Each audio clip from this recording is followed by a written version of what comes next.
Hello and welcome back to our Small Talk Mastery Series. I'm Jimmy and welcome to your daily cup of English. And today we're exploring a topic that brings people together across cultures and backgrounds. Food and cuisine. Food discussions are wonderfully versatile for small talk. They can be quite light, casual, or reveal deeper aspects of culture and personal history.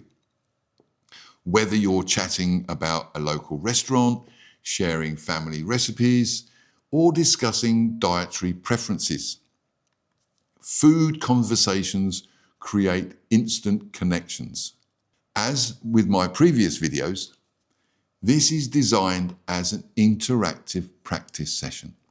Now, let me tell you how it works. In part one, you will hear a complete conversation about food and cuisine. Your job is to shadow one side of the conversation, speaking along with the words as you hear them at the same time, not after, at the same time. This helps you practice natural rhythm and intonation.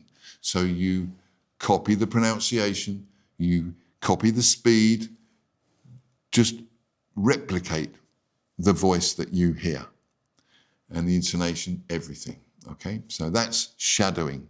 That's part one. Then in part two, one side of the conversation will be muted. You'll need to read the words on the screen, they'll come up on the screen, and respond if you were in the conversation yourself. This practices your active speaking skills. Then in part three, we swap roles. I say what you said and you say what I said, and the words will come back up on the screen again. You'll practice the other side of the conversation, giving you experience of both parts of the exchange. And throughout the video, on the right side of your screen, will be displayed instructions and tips to help you get the most from each exercise. So, are you ready? Let's begin with our food conversation practice. Now remember, part one is shadowing. So speak along with person B, match their speed, match their intonation, their accent, and their natural rhythm. Okay, so this is part one. Ready? Here we go. Have you tried that new cafe that opened on the high street? I've heard they do an amazing pastries. Not yet, but it's definitely on my list. I walked past yesterday and the aroma was absolutely incredible. Have you been yourself? I popped in for a coffee and couldn't resist trying their almond croissant.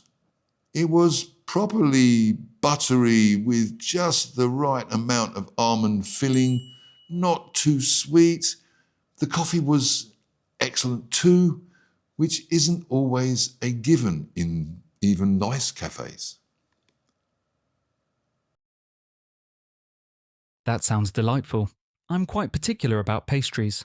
I think it comes from having a French grandmother who baked constantly. You can always tell when something's been made with proper butter and time.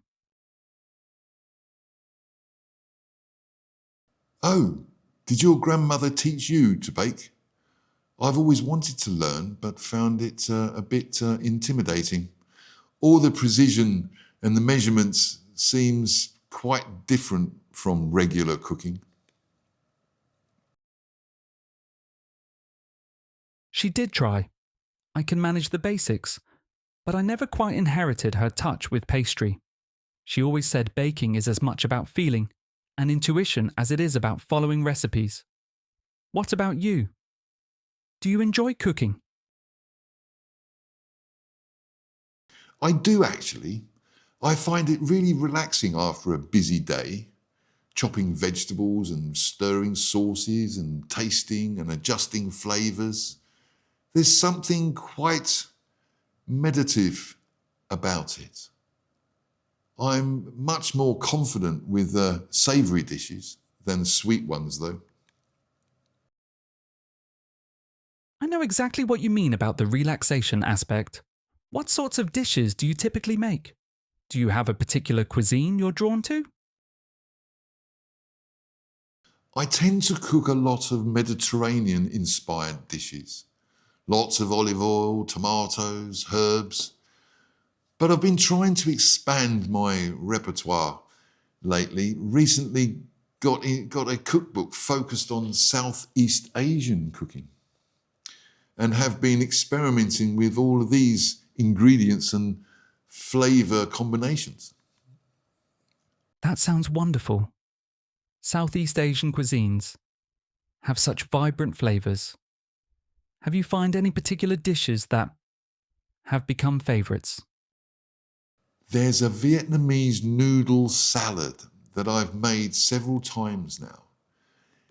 It has a perfect balance of fresh herbs, crunchy vegetables, and a tangy dressing with lime and fish sauce. It's become the go-to for summer evenings. What about you? What kinds of foods do you enjoy cooking or eating?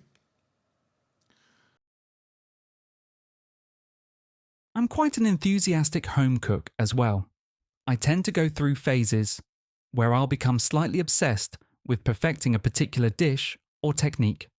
Last year, it was proper Italian risotto.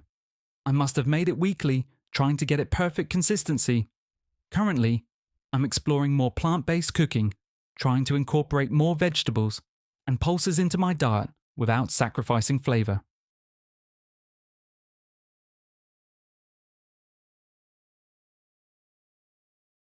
That's interesting.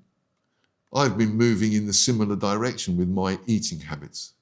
Have you discovered any particular successful plant-based dishes? Absolutely. I found that many Middle Eastern recipes are brilliant for this. Dishes like mujadara, which is lentils and rice with caramelized onions, or proper falafel made from scratch. The spicing is so aromatic that you don't feel you're missing anything. Have you found any challenges in incorporating more plant-based meals?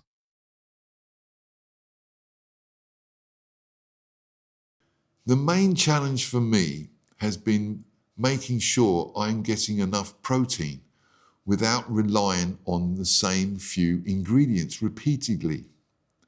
I've been experimenting with different beans and pulses, but I sometimes struggle with interesting ways to prepare them.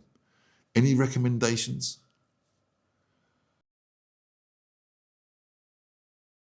I found that treating beans and pulses almost like a blank canvas helps. They absorb flavours brilliantly. There's a Spanish stew I make with chickpeas, smoked paprika, and lots of garlic that's become a favourite. And I recently discovered black bean brownies, which sounds bizarre, but they're surprisingly delicious, and you'd never guess the main ingredient.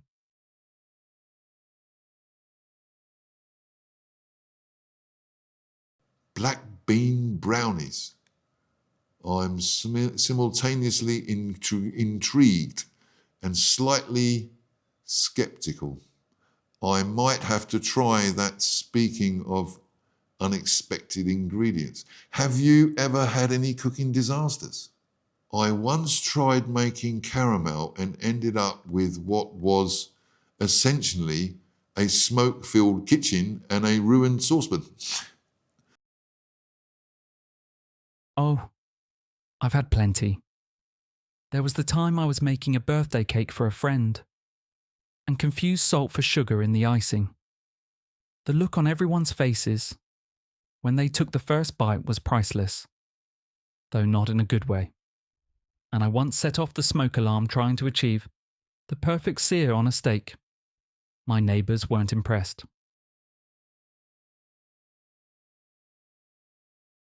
That salt story is hilarious, though I'm sure it wasn't at the time.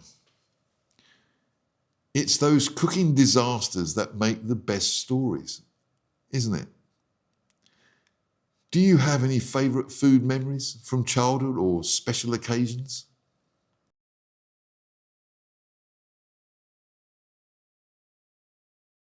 Definitely, my most vivid food memory is probably Sunday roasts at my grandparents' house. The whole extended family would gather, and my grandfather would carve the meat with such ceremony. It wasn't even that the food was extraordinary, though my grandmother's Yorkshire puddings were legendary. It was more about the ritual and connection. What about you?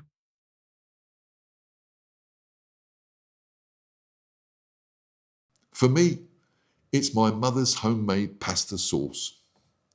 The house would fill with amazing aroma of tomatoes, garlic, and herbs, simmering for hours. She'd make enormous batches and freeze portions, but somehow it always tasted best the day it was made, with fresh pasta and ridiculous amounts of parmesan.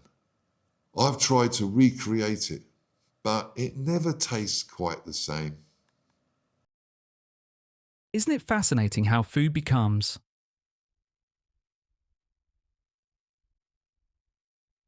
so tied to memory and emotion? I've had that same experience trying to recreate family recipes. There's always some indefinable element missing.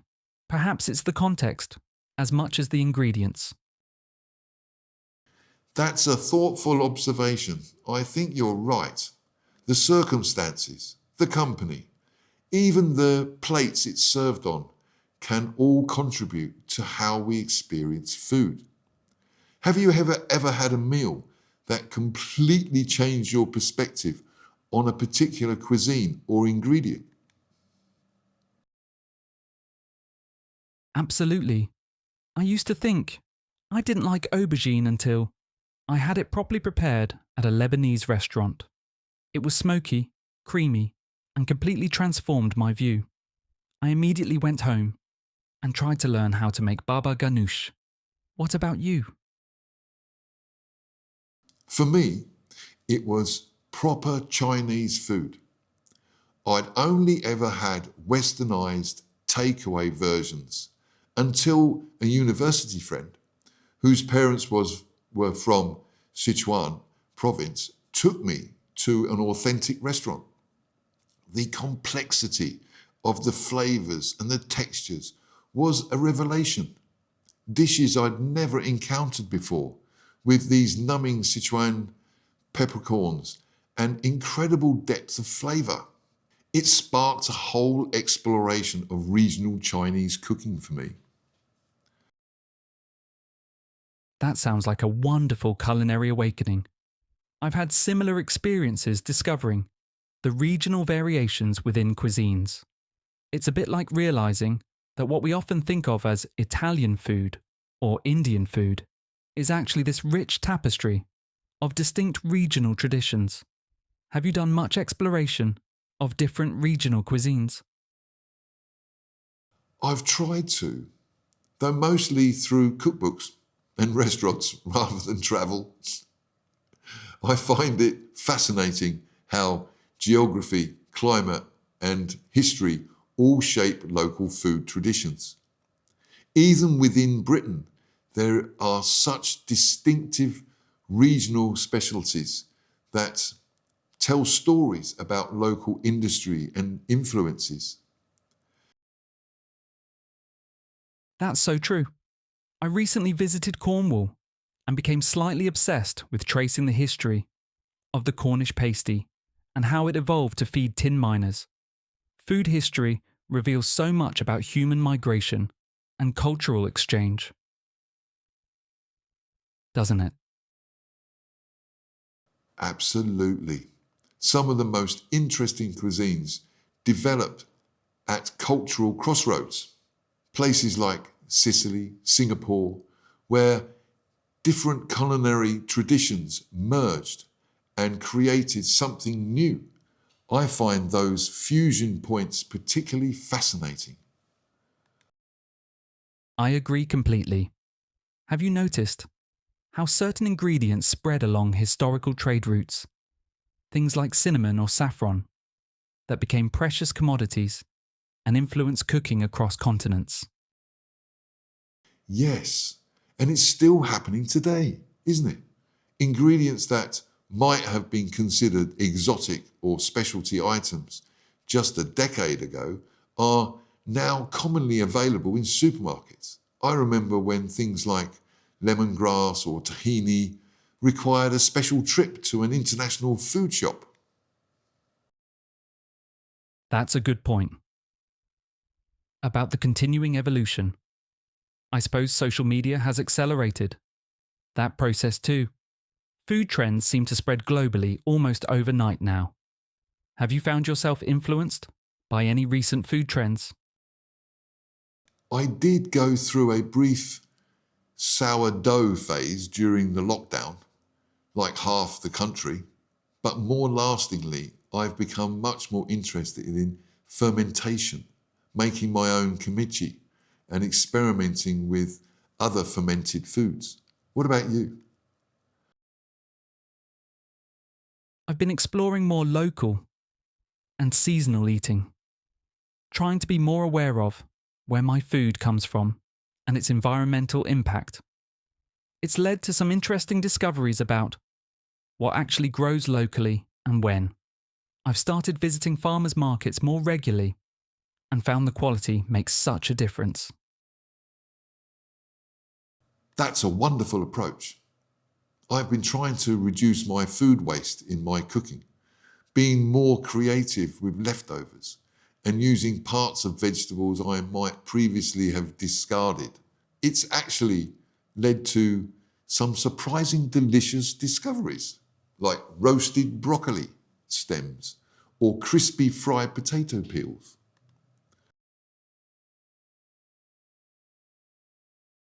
I love that.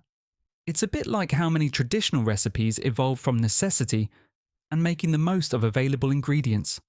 Some of the most delicious dishes come from that waste not, want not approach. Things like Italian ribollita using stale bread, or the British tradition of bubble and squeak with leftover vegetables.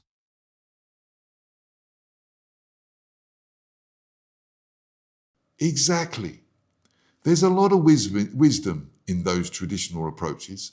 Speaking of traditional food wisdom, do you have any particular food philosophies or principles that guide your eating? I try to follow Michael Pollan's simple advice. Eat food, not too much, mostly plants. And by food, I mean real ingredients rather than ultra processed products. I'm not rigid about it, but it helps me make better choices day to day. What about you? I've gravitated towards a similar approach. I try to cook from scratch when possible and view occasional restaurant meals or takeaways as special treats rather than routine. I also find I feel better when I eat wide variety of foods rather than the same things repeatedly. Though I definitely have a comfort food fallbacks for busy days.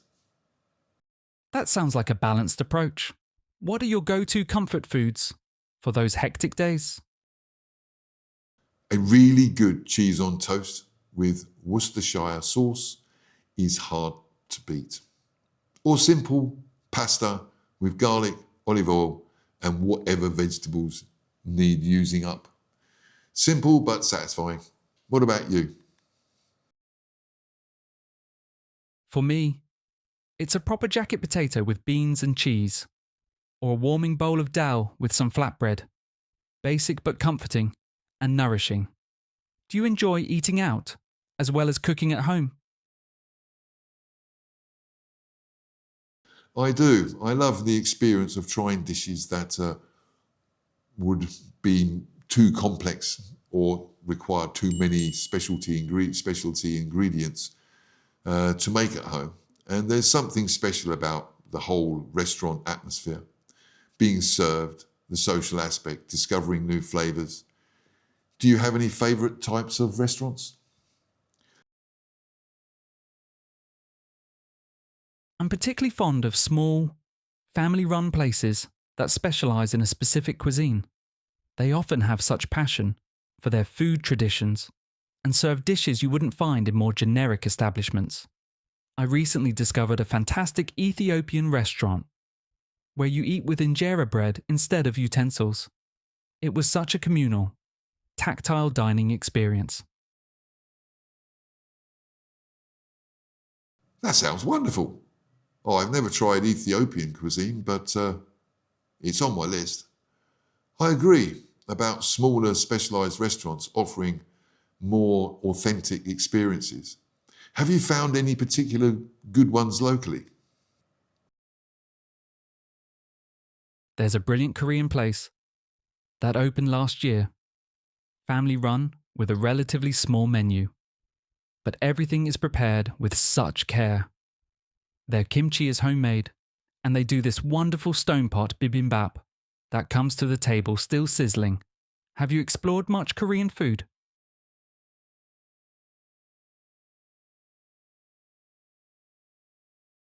Only a little, but what I have tried, I've loved. Those combinations of spicy, fermented, and fresh flavours are so compelling. I should venture there sometime. Do you enjoy cooking for others as well as yourself? I do. There's something so satisfying about preparing food for people you care about. I find it's one of the most fundamental ways of showing hospitality and creating connection. Though I do get a bit nervous when cooking for others, I'm always worried about timing everything perfectly. How about you? I feel exactly the same way, both about the joy of feeding others and the slight stress of getting everything right. I've learnt to prepare as much as possible in advance and to choose dishes that don't require split-second timing. And I've found people are generally appreciative, regardless of minor imperfections. It's the thought and the effort that matters the most. That's a wise approach. I'm trying to be more relaxed about entertaining and focus on the company rather than culinary perfection. Some of the most memorable meals I've shared have been quite simple, but with wonderful conversation and atmosphere. Absolutely. The company, the conversation often matter more than the food itself, don't they?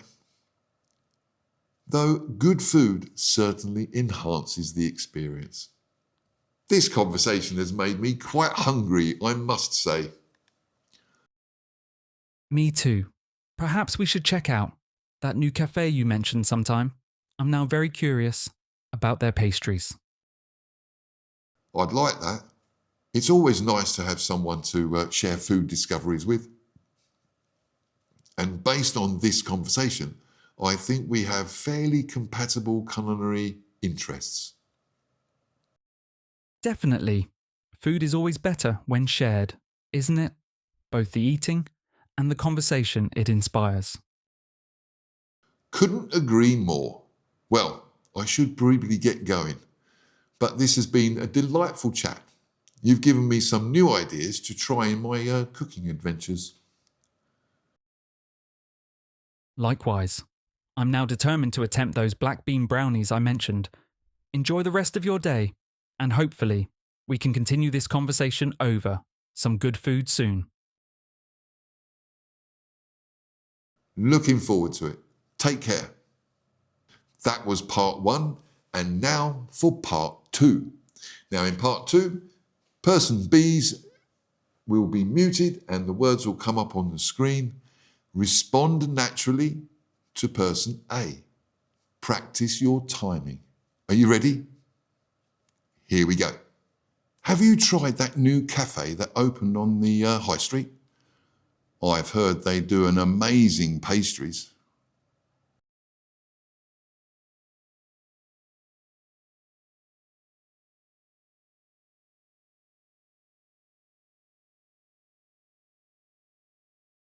I popped in for a coffee and couldn't resist trying their almond croissant. It was properly buttery with just the right amount of almond filling, not too sweet. The coffee was excellent too, which isn't always a given in even nice cafes.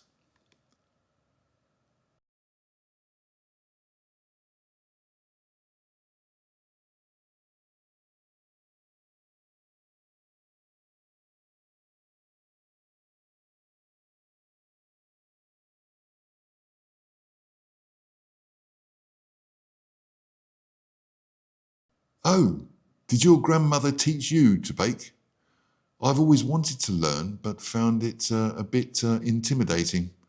All the precision and the measurements seems quite different from regular cooking.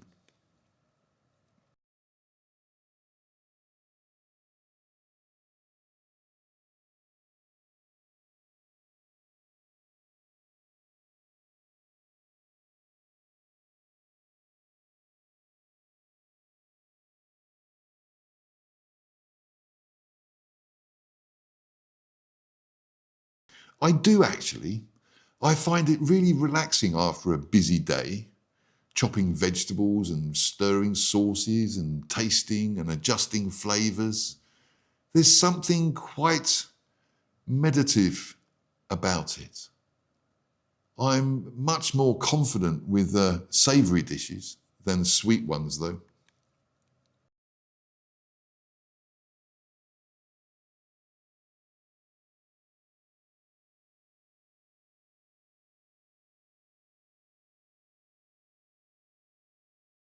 I tend to cook a lot of Mediterranean inspired dishes. Lots of olive oil, tomatoes, herbs. But I've been trying to expand my repertoire lately. Recently got a cookbook focused on Southeast Asian cooking and have been experimenting with all of these ingredients and flavor combinations.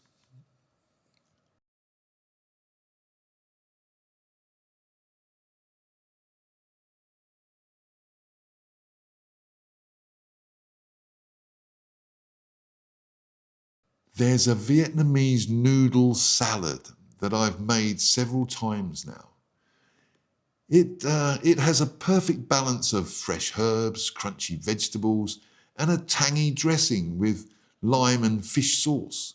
It's become the go-to for summer evenings. What about you? What kinds of foods do you enjoy cooking or eating?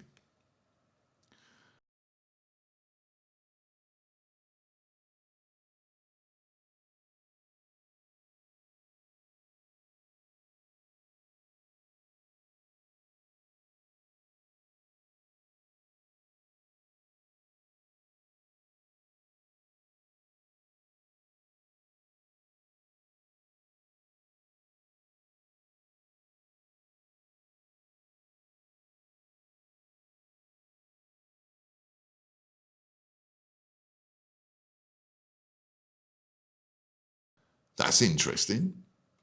I've been moving in the similar direction with my eating habits. Have you discovered any particular successful plant-based dishes?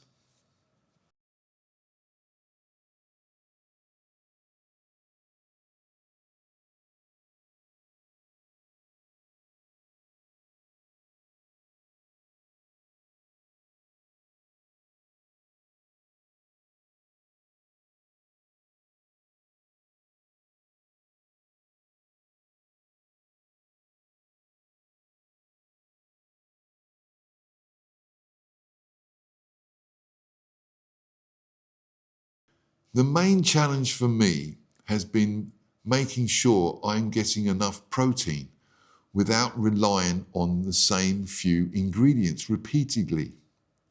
I've been experimenting with different beans and pulses, but I sometimes struggle with interesting ways to prepare them. Any recommendations?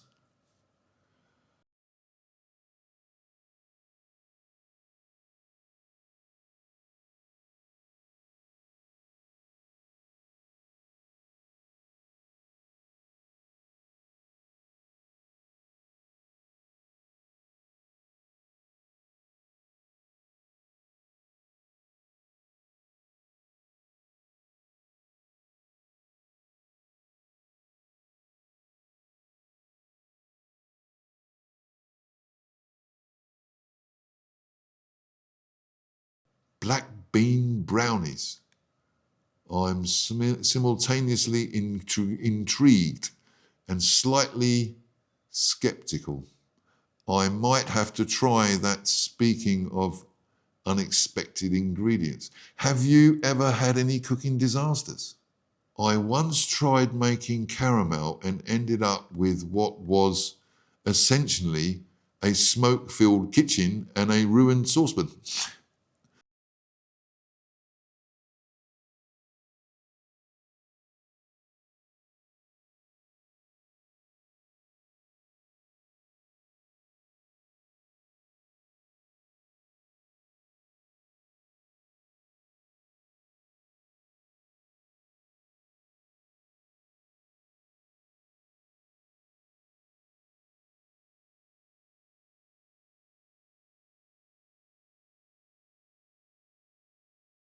That salt story is hilarious, though I'm sure it wasn't at the time. It's those cooking disasters that make the best stories, isn't it? Do you have any favourite food memories from childhood or special occasions?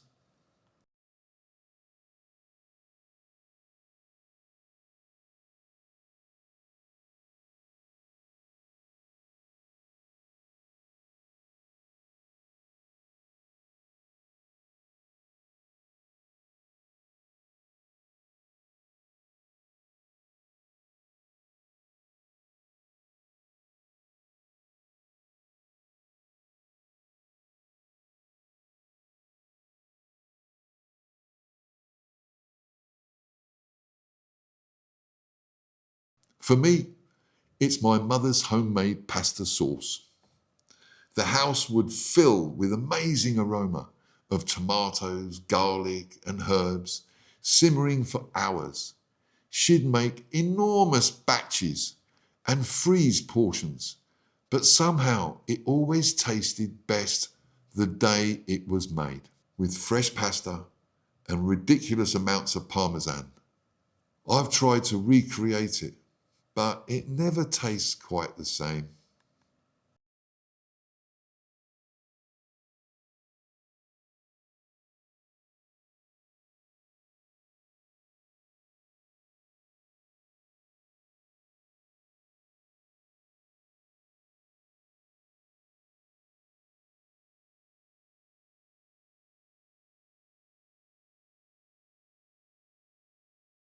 That's a thoughtful observation. I think you're right.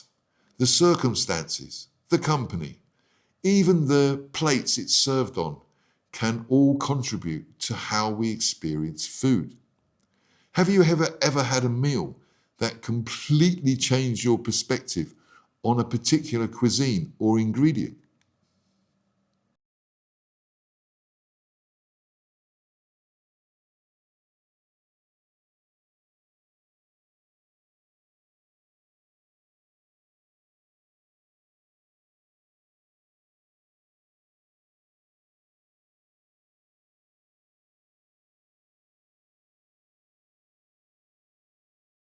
For me, it was proper Chinese food. I'd only ever had westernized takeaway versions until a university friend, whose were from Sichuan province, took me to an authentic restaurant. The complexity of the flavors and the textures was a revelation. Dishes I'd never encountered before, with these numbing Sichuan peppercorns and incredible depth of flavor. It sparked a whole exploration of regional Chinese cooking for me.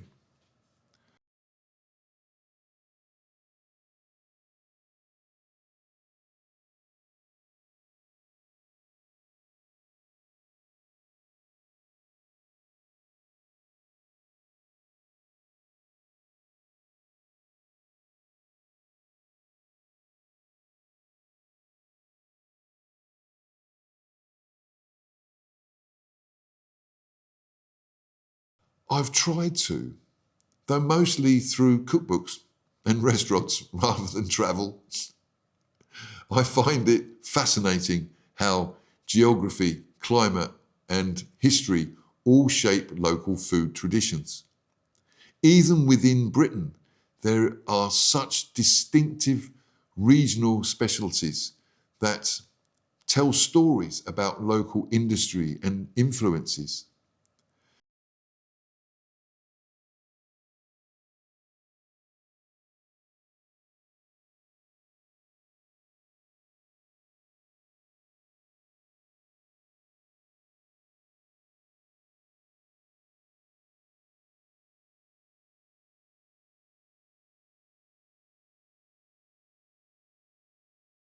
Absolutely. Some of the most interesting cuisines developed at cultural crossroads. Places like Sicily, Singapore, where different culinary traditions merged and created something new.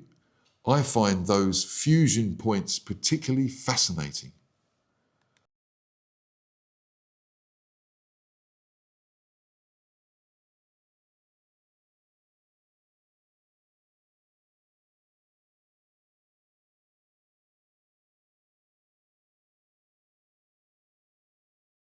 Yes, and it's still happening today, isn't it?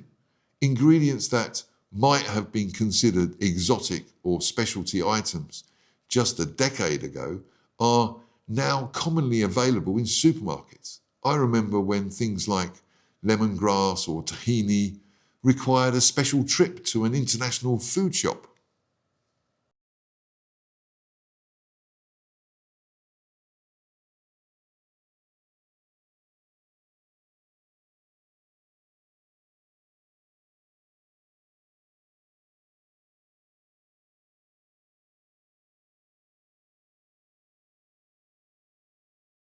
I did go through a brief sourdough phase during the lockdown, like half the country, but more lastingly, I've become much more interested in fermentation, making my own kimchi, and experimenting with other fermented foods. What about you?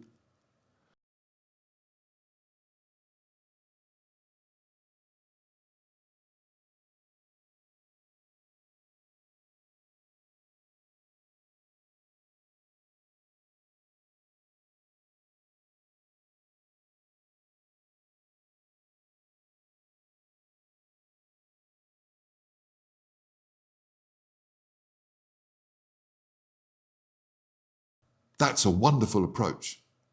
I've been trying to reduce my food waste in my cooking, being more creative with leftovers, and using parts of vegetables I might previously have discarded. It's actually led to some surprising delicious discoveries, like roasted broccoli stems or crispy fried potato peels.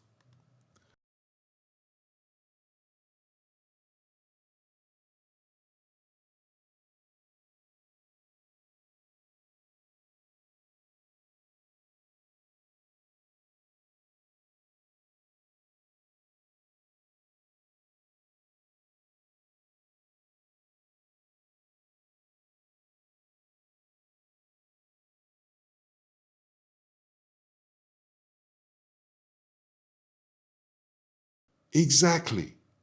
There's a lot of wisdom in those traditional approaches. Speaking of traditional food wisdom, do you have any particular food philosophies or principles that guide your eating?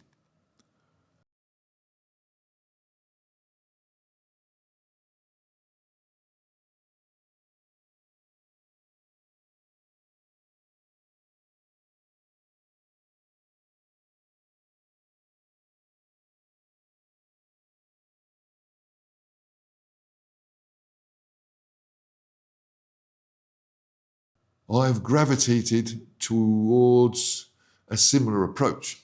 I try to cook from scratch when possible and view occasional restaurant meals or takeaways as special treats rather than routine. I also find I feel better when I eat wide variety of foods rather than the same things repeatedly. Though I definitely have a comfort food fallbacks for busy days.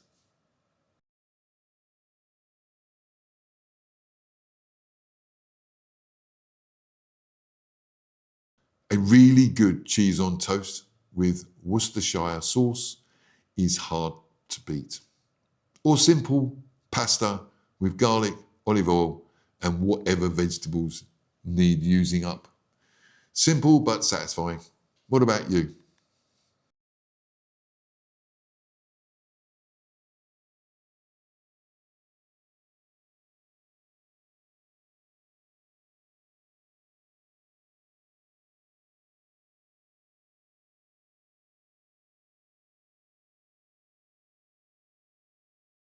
I do. I love the experience of trying dishes that would be too complex or require too many specialty ingredients to make at home. And there's something special about the whole restaurant atmosphere, being served, the social aspect, discovering new flavors.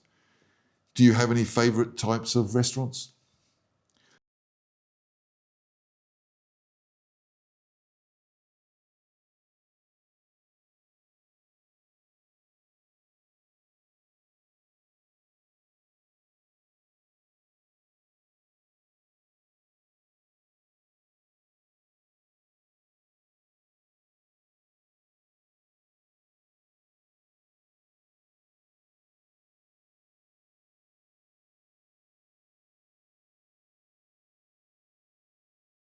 That sounds wonderful. Oh, I've never tried Ethiopian cuisine, but it's on my list. I agree about smaller specialized restaurants offering more authentic experiences. Have you found any particular good ones locally?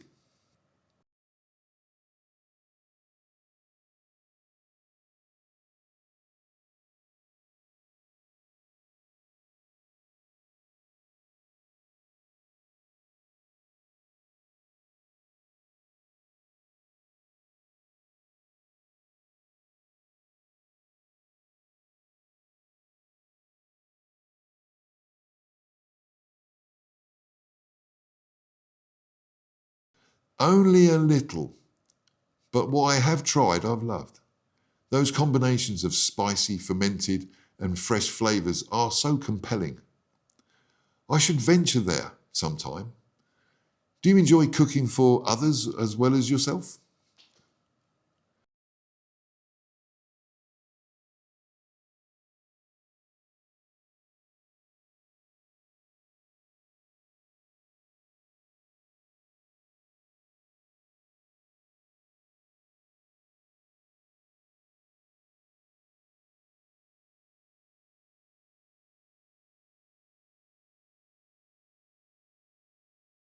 I feel exactly the same way, both about the joy of feeding others and the slight stress of getting everything right.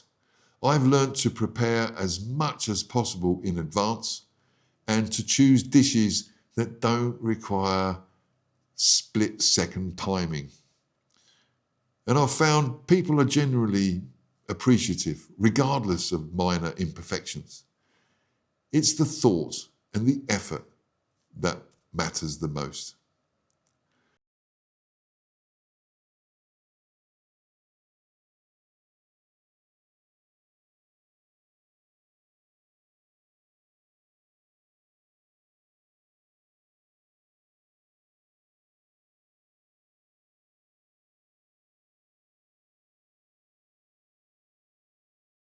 Absolutely. The company, the conversation often matter more than the food itself, don't they? Though good food certainly enhances the experience. This conversation has made me quite hungry, I must say.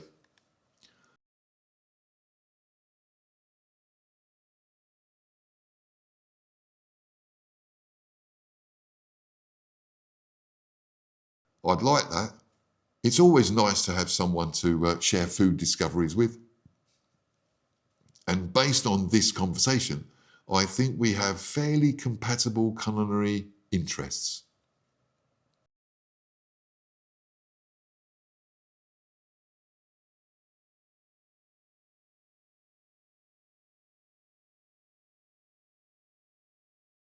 Couldn't agree more. Well, I should probably get going. But this has been a delightful chat. You've given me some new ideas to try in my cooking adventures.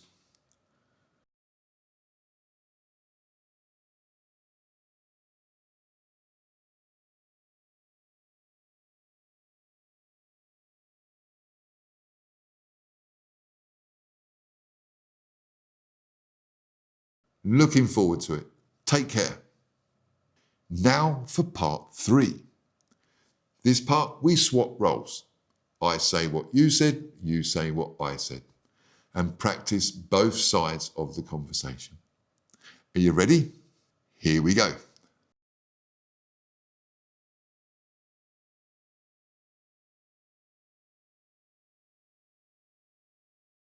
Not yet, but it's definitely on my list. I walked past yesterday and the aroma was absolutely incredible. Have you been yourself?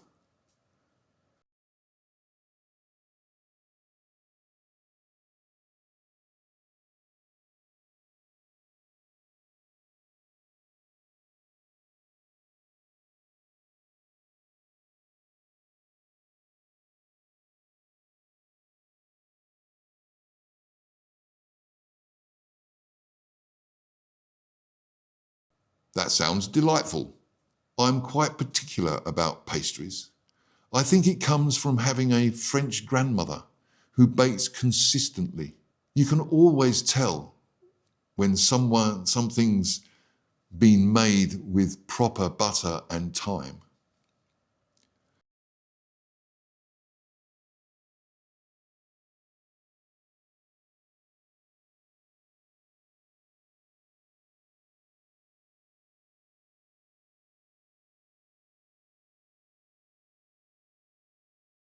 She did try.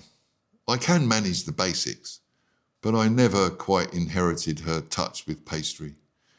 She always said baking is a much about feeling and intuition as it is about following recipes. What about you? Do you enjoy cooking?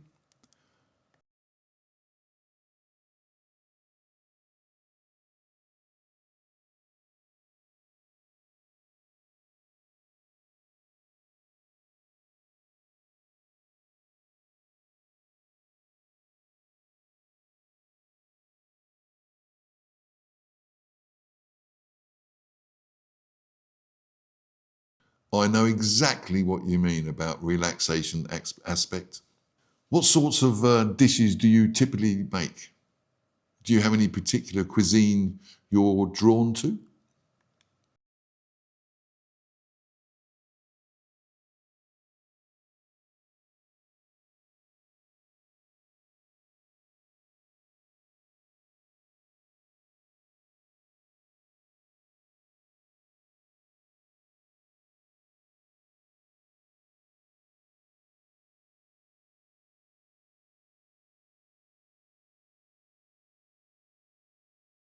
That sounds wonderful. Southeast Asian cuisines have such vibrant flavors. Have you found any particular dishes that become favorites?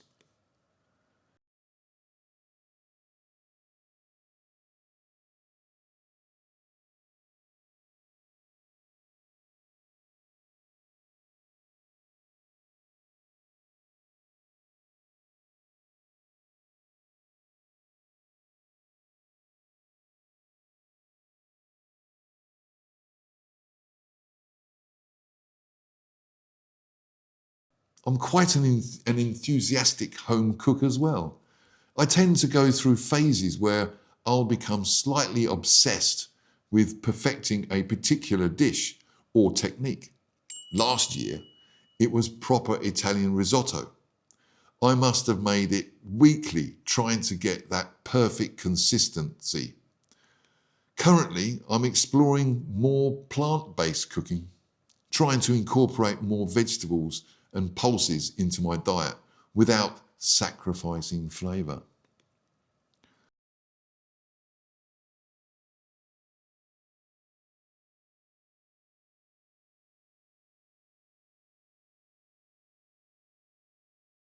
Absolutely. I found that many Middle Eastern recipes are brilliant for this.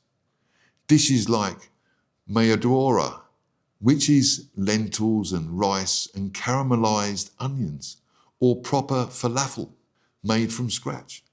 The spicing is aromatic, that you don't feel you're missing anything.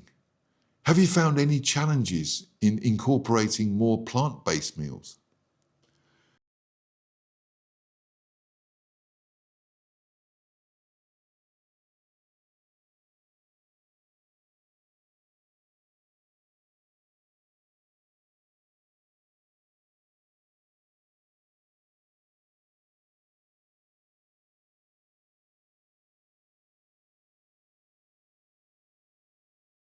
I've found that treating beans and pulses almost like a blank canvas helps.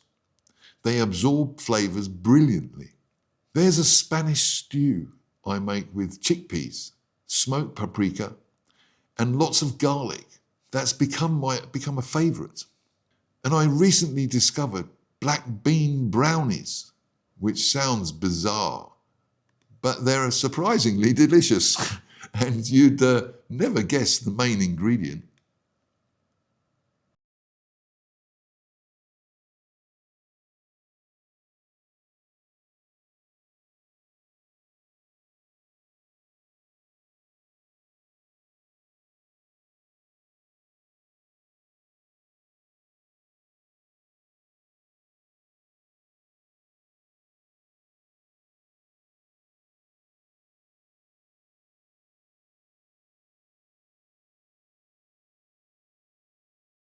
Oh, I've had plenty.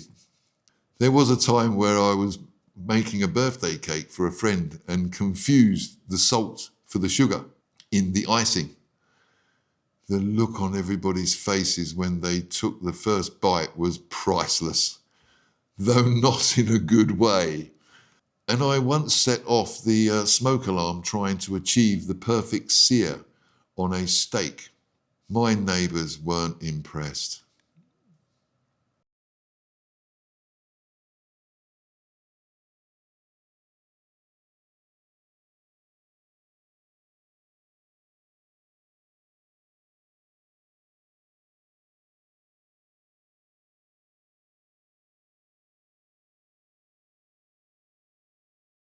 Definitely.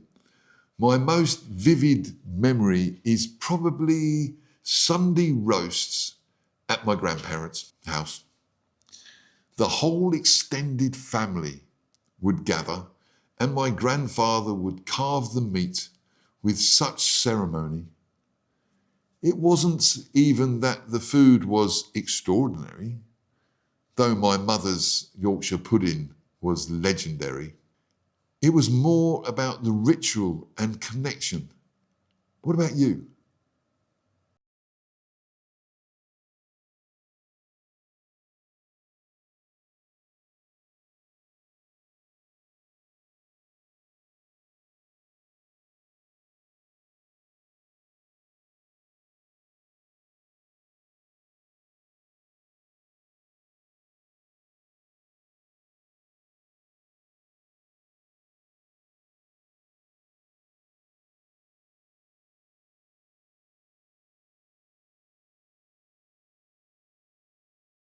Isn't it fascinating how food becomes so tied to memory and emotion?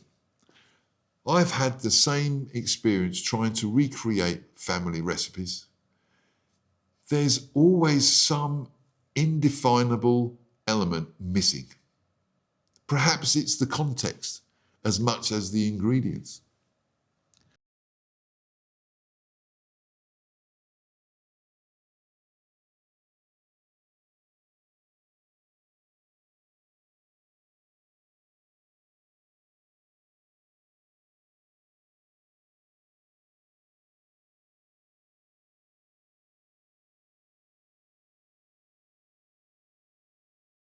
Absolutely. I used to think I didn't like aubergine until I had it properly prepared in a Lebanese restaurant. It was smoky, creamy, completely transformed my view. I immediately went home, tried to learn how to make baba ganoush. What about you?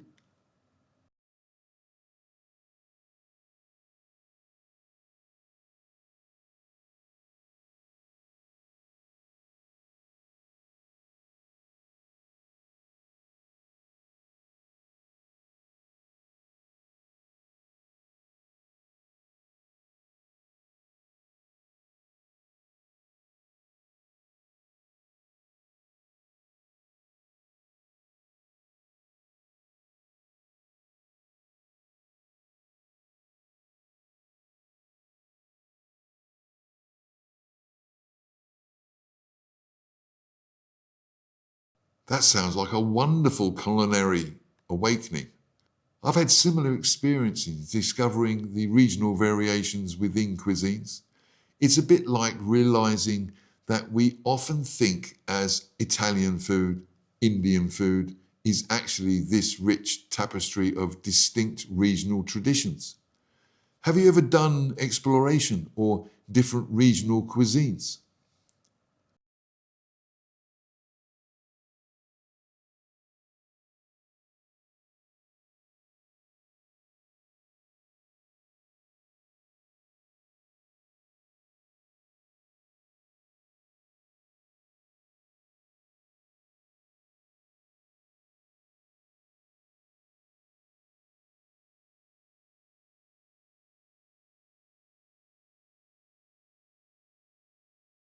That is so true.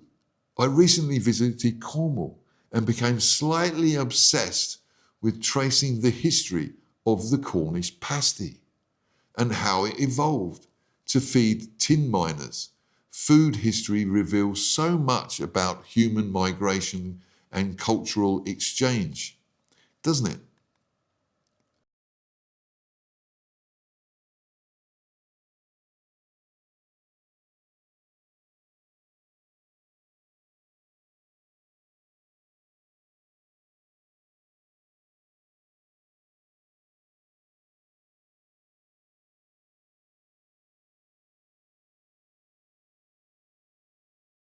I agree completely.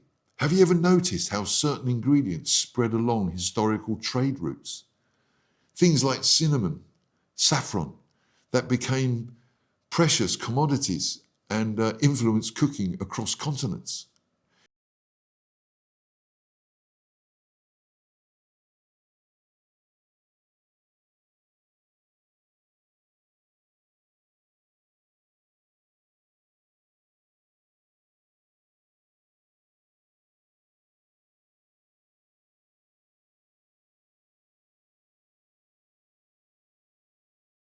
That's a good point about continuing evolution.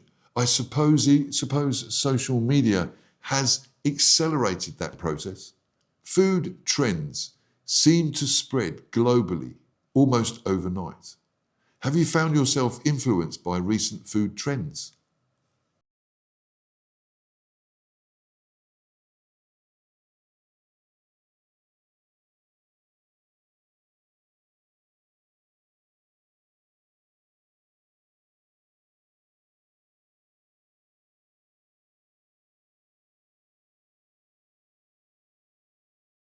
I've been exploring more local and seasonal eating, trying to be more aware of where my food comes from and its environmental impact. It's led to some interesting discoveries about what actually grows locally and when. I've started visiting farmers, markets, and more regular and found the quality makes such a difference.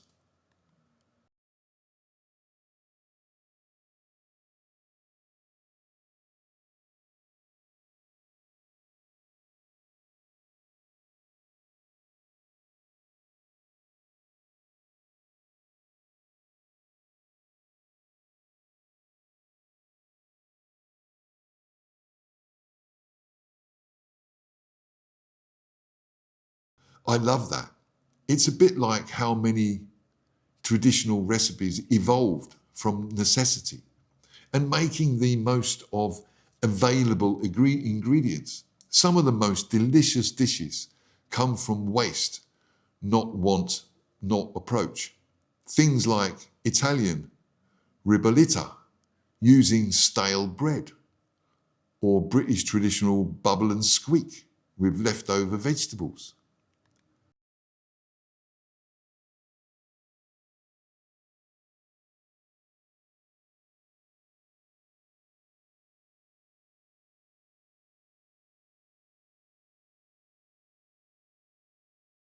I try to follow Michael Pollan's simple advice. Eat food, not too much, mostly plants. And by food, I mean real ingredients rather than ultra processed products. I'm not rigid about it, but it helps me make better choices day to day. What about you?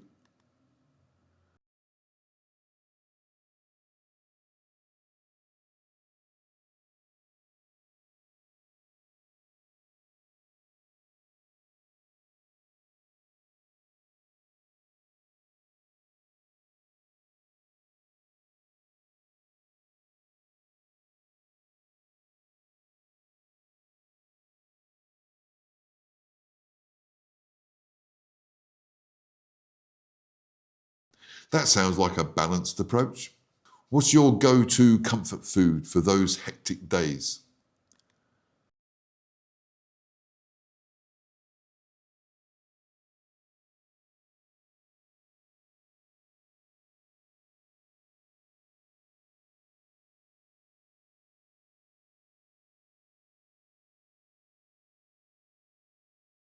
For me, it's proper jacket potato with beans and cheese, or a warming bowl of dal with some flat bread, basic but comforting and nourishing.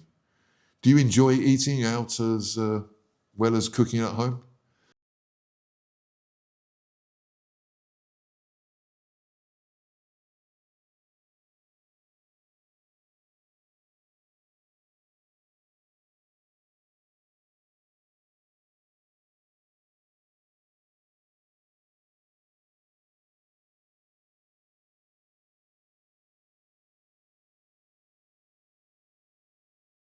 I'm particularly fond of small family run places that specialise in specific cuisine.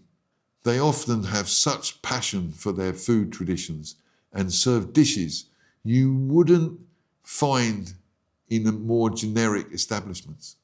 I recently discovered a fantastic Ethiopian restaurant where you eat with injera bread instead of utensils.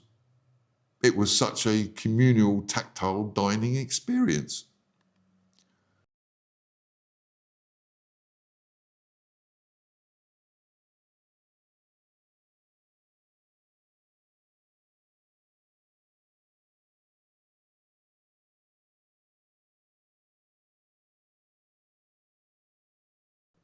There's a brilliant Korean place that's just opened last year, family run with a relatively small menu, but everything is prepared with such care. Their kimchi is homemade and they do this wonderful stone pot bibimbap that comes to the table still sizzling. Have you ever explored much Korean food?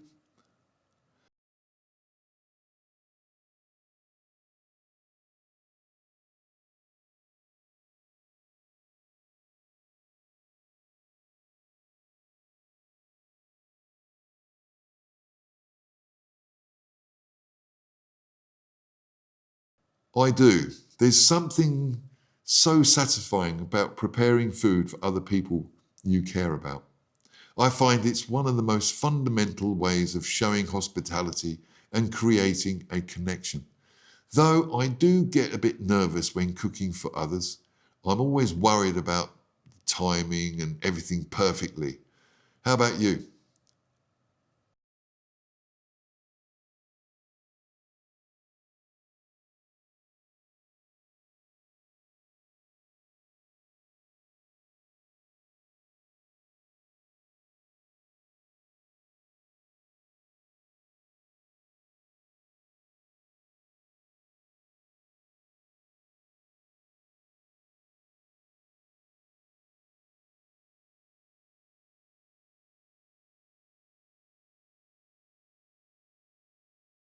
That's a wise approach. I'm trying to be more relaxed about entertaining and focus on the company rather than the culinary perfection. Some of the most memorable meals I've shared have been quite simple, but with wonderful conversation and atmosphere.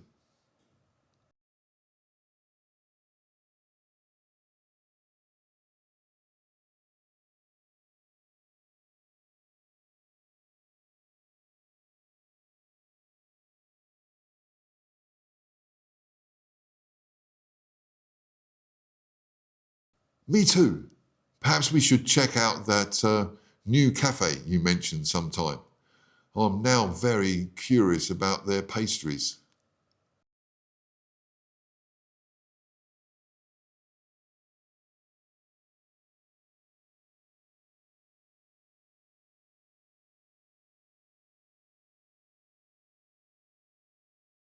Definitely. Food is always better when shared, isn't it? Both the eating and the conversation, it inspires.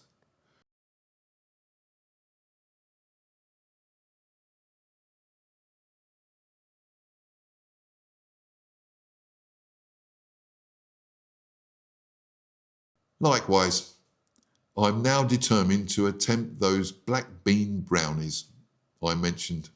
Enjoy the rest of the day, and hopefully we can continue this conversation over some good food soon. Excellent work practicing this food and cuisine conversation. As you've seen, food discussions provide rich material for meaningful exchanges that can reveal personal history, cultural connections, and values. Notice how conversation flowed naturally from a simple question about a local cafe to discussions of family traditions, cultural discoveries, environmental considerations, and even philosophical approaches to eating. Food truly is universal connector that transcends backgrounds and creates instant common ground. In our next video, we'll explore how to share travel stories without coming across as boastful. Until then, try using some of these food conversation techniques in your daily interaction, perhaps over a shared meal. Thanks for practicing with me today, and remember, subscribe for the full Small Talk Mastery Service series. And I'll see you in the next video. Bye for now.